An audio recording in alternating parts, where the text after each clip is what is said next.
सभी दोस्तों को राधे राधे, जय श्री कृष्ण। एकादशी की शुभकामनाएं। देव शनि एकादशी श्री हरि को समर्पित मानी गई है। इस दिन श्री हरि और माता लक्ष्मी की पूजा करके उपवास रखा जाता है। शुक्ल पक्ष की एकादशी को देव शनि के नाम से जाना जाता है। कहीं कहीं इस तिथि को पद्मनाभा भी कहते हैं। इस एकादशी को सौभाग्य की एकादशी के नाम से जाना जाता है। पद्म पुराण का दावा है कि इस दिन उपवास करने से जानबूझकर या अनजाने में किए गए पापों से मुक्ति मिलती है। और वहीं ब्रह्म वैवर्त पुराण के अनुसार देव शनि का व्रत करने से सभी मनोकामनाएं पूर्ण होती है। देव शनि एकादशी की महिमा अनंत है। सूर्य के मिथुन राशि में आने पर ये एकादशी आती है और ये वही एकादशी तिथि है जब भगवान श्री हरि 4 मास के लिए क्षीर सागर में योग निद्रा में चले जाते हैं। लगभग 4 माह बाद तुला राशि में सूर्य के जाने पर उन्हें उठाया जाता है। उस दिन को देव उत्थान एकादशी कहा जाता है। इस बीच में चातुर्मास भी कहा गया है। ऐसे समय में बाकी सभी देवी देवता भगवान श्री नारायण के चरणों में अपना आश्रय लेकर उनकी सेवा में व्यस्त रहते हैं और इसलिए 4 महीने तक कोई भी शुभ कार्य नहीं होता है। देव शनि एकादशी के बाद मांगलिक कार्य करना तो वर्जित होता ही है। इस दौरान विवाह, सगाई, गृह प्रवेश आदि शुभ कार्य भी नहीं करने चाहिए। इस समय ऐसे कार्य करने से उनमें सफलता नहीं मिलती है। इन 4 महीनों में आध्यात्मिक साधकों को अधिक से अधिक अपनी साधना, जप, तप, दान और पुण्य कार्य करने चाहिए। अधिक से अधिक लोग देव शनि एकादशी से प्रारंभ होने वाले चातुर्मास का पालन करते हैं। यह ऐसे 4 मास हैं जो आपको भगवान श्री कृष्ण की भक्ति में सेवा का शुभ अवसर प्रदान करते हैं।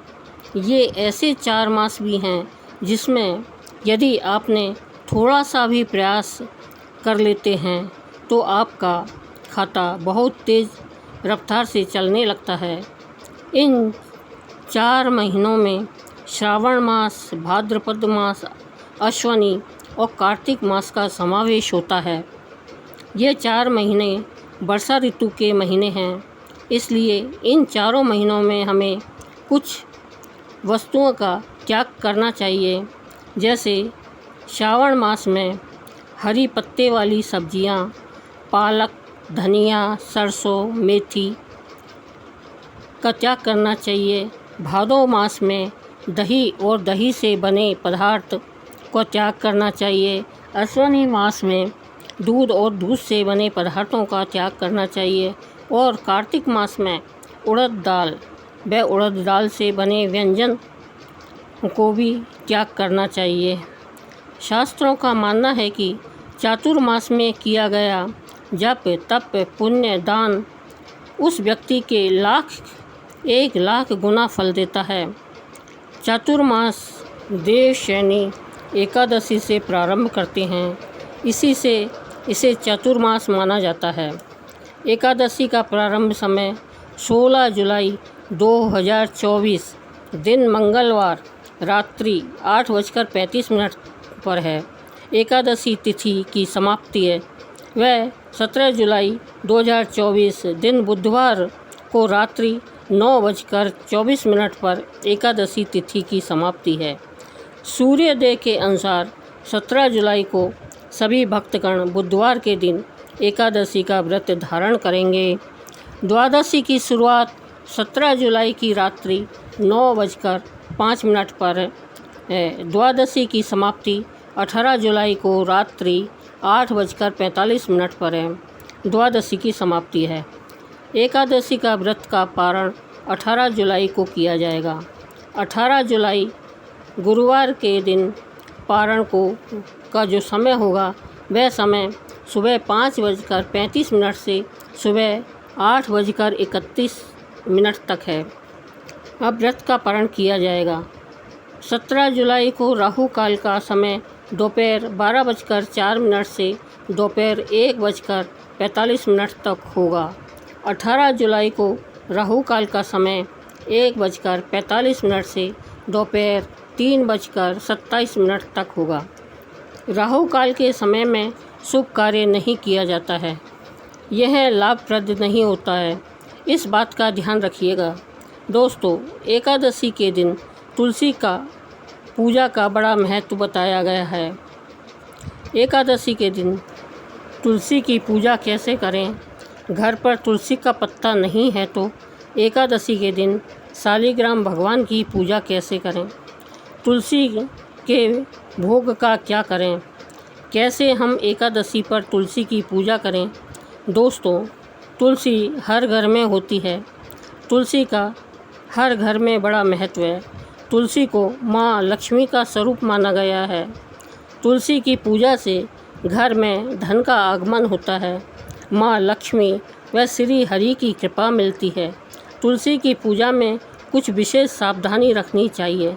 तुलसी की पूजा में गलती से लक्ष्मी रुष्ट हो जाती है। जब तुलसी रुष्ट हो जाती है तो धन का अभाव होता है, नकारात्मक शक्तियाँ आती है, हम तरह तरह की बीमारियों से घिर जाते हैं, परिवार में तनाव आ जाता है और घर में कलह कलेश का वातावरण बन जाता है। दोस्तों, तुलसी की पूजा पूरी सावधानी के साथ व नियम के साथ करनी चाहिए। तुलसी एक महत्वपूर्ण पौधा है। यह एक देवतुल्य पौधा है।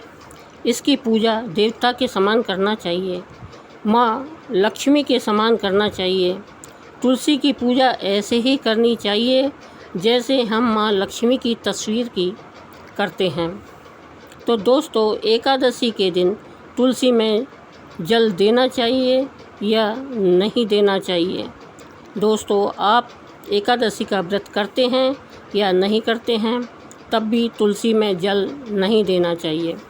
शास्त्रों में कहा गया है कि तुलसी जी एकादशी का व्रत श्री हरि के लिए करती हैं और माँ तुलसी निर्जला व्रत करती हैं, तो ऐसे में तुलसी में जल नहीं देना चाहिए। तुलसी की पूजा अवश्य करनी चाहिए तथा तुलसी में घी का दीपक अवश्य लगाना चाहिए। फिर अक्षत रखकर और फिर भोग लगाएं। भोग में क्या क्या रखें? कुछ लोग तो तुलसी को रोज़ भोग बनाकर रखते हैं और कुछ लोग भोग नहीं बनाते हैं। तो जो लोग भोग नहीं बनाते हैं वो पंचमेवा का भोग तुलसी को लगा सकते हैं। पंचमेवा में 5 तरह के ड्राई फ्रूट्स मिलाकर और डिब्बे में रख देते हैं और रोज़ तुलसी की पूजा करने पर पंचमेवा का भोग लगा सकते हैं। पंचमेवा भी नहीं है तो आप गुड़, किशमिश, मिश्री किसी का भी भोग लगा सकते हैं।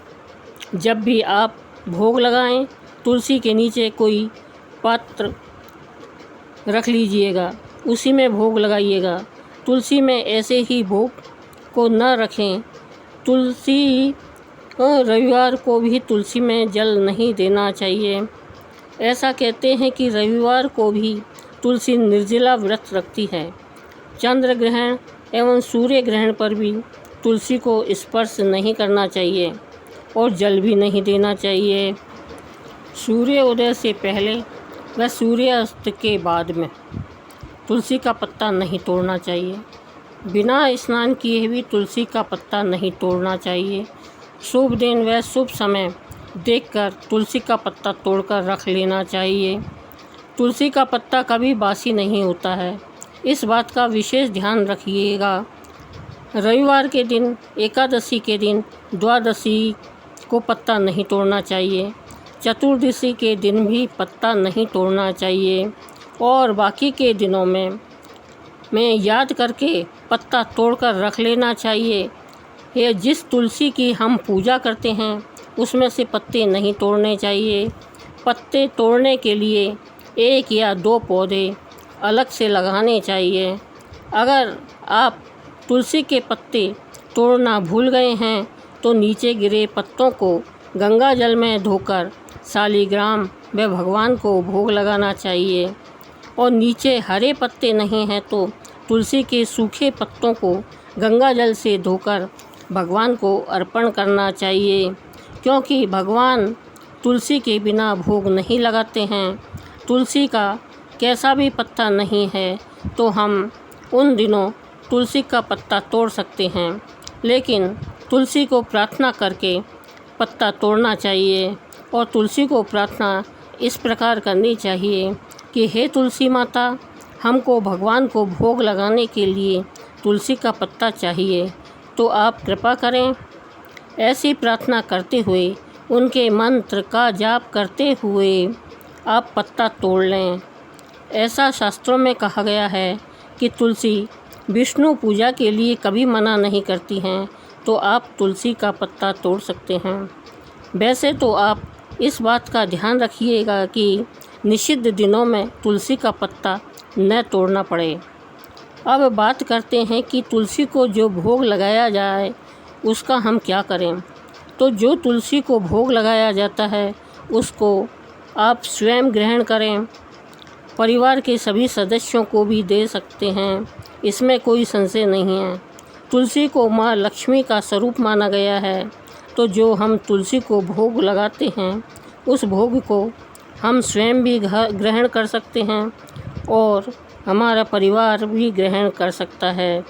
अब तुलसी की पूजा कैसे करनी चाहिए। तुलसी की पूजा करते समय किसी भी तेल का दीपक नहीं जलाना चाहिए।